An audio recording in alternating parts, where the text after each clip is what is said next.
ನಮಃಶಂಕರಾಯ. ಕೈಲಾಸದಲ್ಲಿ ವಟವೃಕ್ಷದ ಕೆಳಗಡೆ ದಕ್ಷಿಣಾಮೂರ್ತಿ ಸ್ವಾಮಿ ಮೌನ ವ್ಯಾಖ್ಯೆಯಿಂದ ಚಿನ್ಮುದ್ರೆಯನ್ನು ಇಟ್ಕೊಂಡು ಸನಕ ಸನಂದನರಿಗೂ ಋಷಿಗಳಿಗೂ ಜ್ಞಾನವನ್ನು ಕೊಡ್ತಾ ಇದ್ರು. ಆ ದಕ್ಷಿಣಾಮೂರ್ತಿ ಸ್ವಾಮಿನೇ ಕಲಿಯುಗದ ಆರಂಭದಲ್ಲಿ ಶಂಕರಾಚಾರ್ಯರ ಅವತಾರ ಸ್ವೀಕಾರ ಮಾಡಿ ಸನಾತನ ಧರ್ಮ ಸಂರಕ್ಷಣೆಗೋಸ್ಕರ 4 ಮಠಗಳನ್ನು ಸ್ಥಾಪನೆ ಮಾಡ್ತಾರೆ. ಚತುರಾಮ್ನಾಯ ಮಠಗಳು.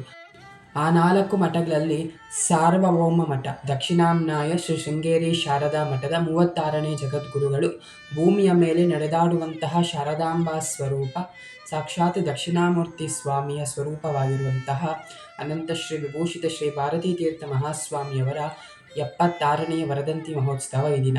ಇವರು ಸಾಕ್ಷಾತ್ ದಕ್ಷಿಣಾಮೂರ್ತಿ ಸ್ವಾಮಿ ಸ್ವರೂಪ. ಇವರನ್ನು ಸ್ಮರಣೆ ಮಾಡಿದ್ರೆ ಸಾಕು, ನಮ್ಮಲ್ಲಿರುವಂತಹ ಅಜ್ಞಾನ ದೂರ ಆಗಿ ಜ್ಞಾನಸಿದ್ಧಿ ಅನ್ನೋದಾಗತ್ತೆ.